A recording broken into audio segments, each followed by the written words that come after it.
ባለንበት የፍቅር ግንኙነት ላይ መሰለቻቸት እንዳይፈጠርና እለት በእለት ፍቅራችንን ለማደስ ባለንበት የፍቅር ሁኔታም ደስተኛ ለመሆን ምን ማድረግ አለብን ስለሚሉት ሀሳቦች የማወራችሁ ነው የሚሆነው። እስከ መጨረሻው ድረስ ከኔ ጋር ከሆናችሁ በእነኚህ ሀሳቦች ትጠቀሙባችኋላችሁ ብዬ አምናለሁ። ሰላም ጤና ይስጥልኝ ውድ የማርቲቲዩብ ቤተሰቦች እንዴት ናችሁ? እኔ ፈጣሪ አምላክ የተመሰገነ ይሁን ሰላም ነኝ። እናንተም በያላችሁበት ሰላማችሁ ይብዛልኝ እያልኩ ቀጥታ ወደ ዕለቱ ፕሮግራም የማልፍ ይሆናል። በመጀመሪያ ደረጃ እንግዲህ ላለንበት የፍቅር ግንኙነት ልንሰጠው የሚገባው ሙሉ ትኩረታችንን ነው። ይህ እጅግ በጣም መሰረታዊና ቤዚክ የሆነ ነጥብ ነው ማለት ነው። በዚህ ዘመን ላይ ሁላችንም ስልካችን የሁላችንም አይምሮ ተቆጣጥሮታል ማለት ይቻላል ማለት ነውና ለአጋራችን ጊዜ የማንሰጥ ከሆነ ስልኮቻችን ላይ ብቻ ከሆነ ብዙ ትኩረታችን እጅግ በጣም ፍቅራችንን ይጎዳብናል ማለት ነውና ይሄን ነገር ትኩረት ልንሰጠው ይገባል ማለት ነው። ከፍቅር አጋራችን ጋር ስንሆን ፉሊ ትኩረታችንን ለሱ መስጠት ይኖርብናል። እንዲሁም ደግሞ በምንገናኝበት ሰዓት ወይም አንድ ላይ በምንሆንበት ሰዓት ያንን አጋራችን በሚያወራበት ሰዓት ፊት ለፊት ማየት ብንችልና ሙሉ ሀሳባችን ወይም ትኩረታችን ስለሚያወራው ጉዳይ ከሱ ጋር ኮኔክት የማድረግ ነገራችን ቢኖር እጅግ በጣም የመተሳሰብ ነገራችንን ይጨምራል ማለት ነው። እንበልና በተገናኛችሁበት ሰዓት የፍቅር አጋርክ ስለገጠማት ስለተገረመችበት ነገር ሊሆን ይችላል፣ ወይም ደግሞ የሆነ ቻሌንጅ ገጥሟት ያንን ቻሌንጅ ማኔጅ ስላደረገችበት ወይም ስለፈታችበት ጉዳይ እያወራችክ እያለ እንዴት እንደዚህ ያደረግሽው ያ ነገር እንደዛ ሲሆን ምን ተሰምቶሽ ነበር? ገብቷል አይደል?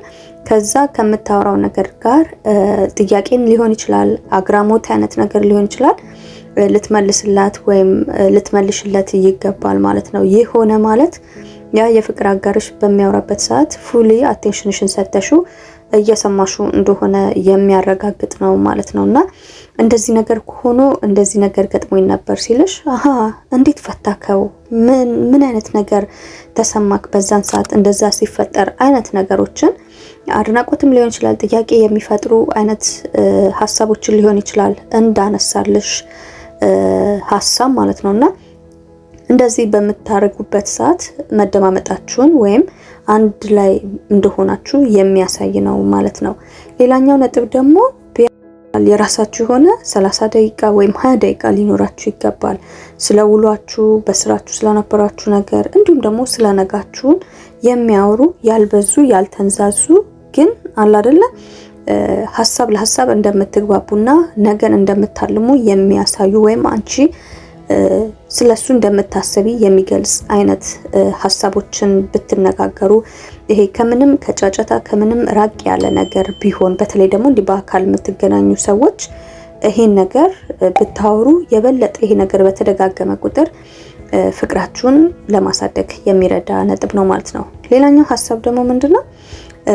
አንዳንዴ የጋራ ልማዶችን ክሬት ማድረግ ነው። ለምሳሌ አዳዲስ ነገሮችን አንድ ላይ መሞከር ሊሆን ይችላል። ለምሳሌ ስዕል መሳል መማር ሊሆን ይችላል፣ ወይም ደግሞ አይደለ ስፖርት ነገሮችን አንድ ላይ ማድረግ ሊሆን ይችላል።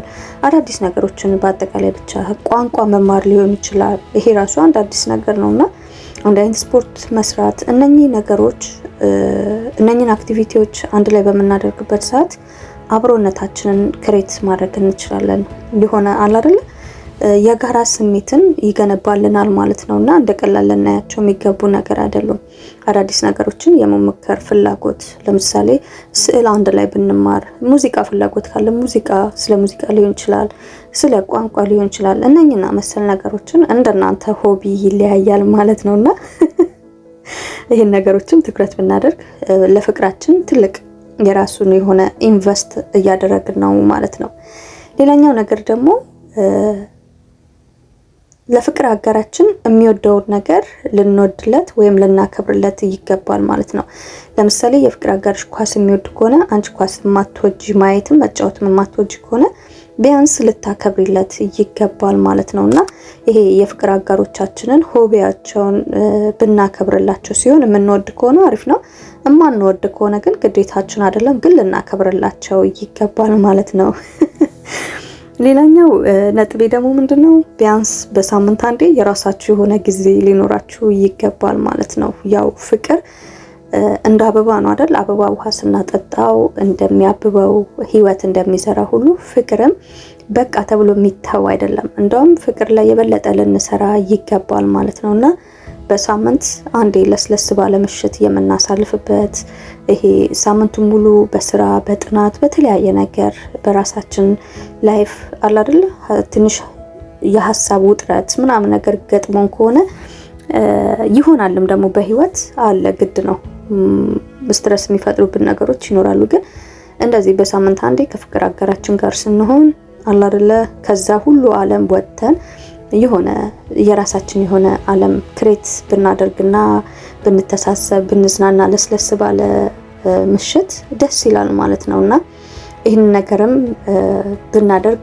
እጅግ በጣም መልካም ነው ማለት ነው። አንዳንዴ ግዴታ ውጭ መውጣትም ላይሆን ይችላል አይደለ ውስጥ የራሳችሁ የሆነች በሳምንት አንዴ የተለመደ ሰዓት ቢኖራችሁ እጅግ በጣም ይጠቅማል ማለት ነው።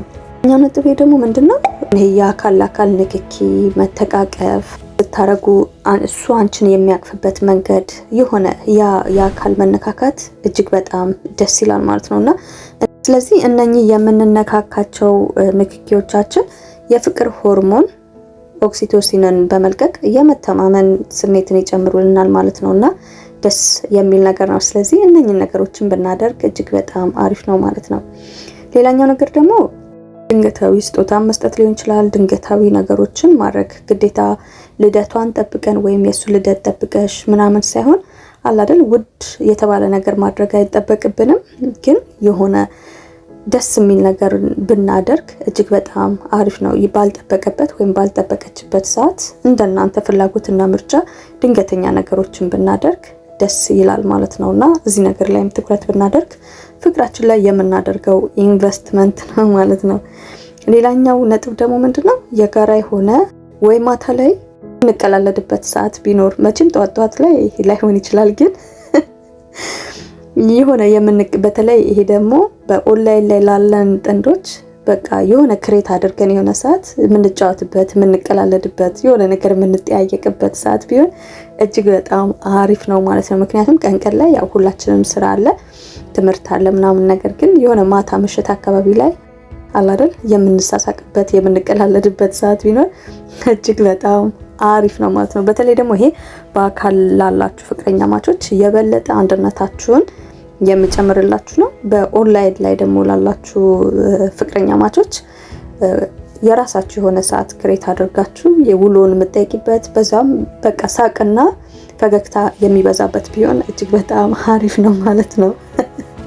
ሌላኛው ነጥብ ደግሞ አብሮ መዝናናት ነው። ያው ከዛው ጋር ይገናኛል አሁን ካልኩት ጋርና ወይ ደግሞ በአካል ያላችሁ ከሆናችሁ ፊልም ማየት ሊሆን ይችላል አብራችሁ ብቻ ዋናው ዓላማ ምንድነው የሆነ አንድ በሚያደርጋችሁ ነገር ላይ አብራችሁ በምትሆኑበት ሰዓት ስሜቱ የአንድነትን ስሜት በሆነ ሐሳብ ላይ አንድ እንደሆናችሁ አይነት ስሜት አለው መልእክት አለው ማለት ነውና ይሄ ፊልም ማየታችሁ ሳይሆን ቁም ነገሩ ያንን ፊልም አንድ ላይ ሆናችሁ በመታዩበት ሰዓት አንድ አይነት ሐሳብ አንድ አይነት አመለካከት አንድ አይነት ስሜት ውስጥ ናችሁ የሚል አይነት ቫይብ አለው ማለት ነውና ይሄን ነገር ማድረግ አሪፍ ነው ማለት ነው።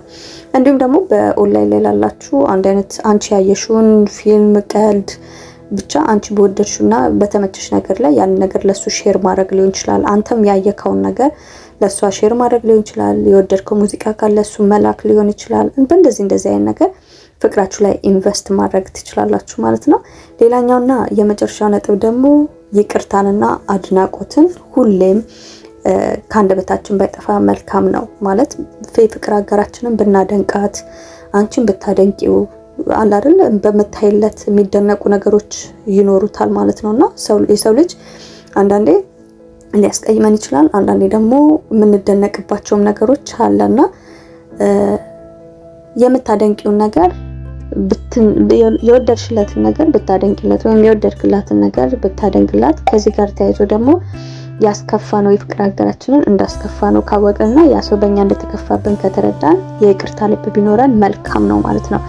አንድ ነገሮች ሳያግባቡን ቀርቶ ልናስቀይምባቸው የምንችልባቸው ሀሳቦች፣ ጉዳዮች፣ ሁኔታዎች ሊኖሩ ይችላሉና ያ ነገር እንዳስቀየም ነው ካወቅን ይቅርታ ብንል እጅግ በጣም መልካም ነው ማለት ነውና ለፍቅራችን እጅግ በጣም እነኚህ ሀሳቦች የራሳቸው ሚና ይጫወታሉ። በመጨረሻ ላይ ጠቀስኩላችሁ ይቅርታ ማድረግና አድናቆትን ነው። አድናቆት እጅግ በጣም የሰው ልጅ ይሰራል ማለት ነው። ቃል ስለሆነ ከአንደበታችን የሚወጣው። ከዚህ ጋር ተያይዞ ደግሞ ይቅርታም እጅግ በጣም መልካም ነው ማለት ነው። አይሆፕ በዛሬው ፕሮግራም አሪፍ ሀሳብ እንዳገኛችሁበት። በቀጣይ በሌላ ፕሮግራም እስከምንገናኝ በያለንበት ቸር ሰንብቱ።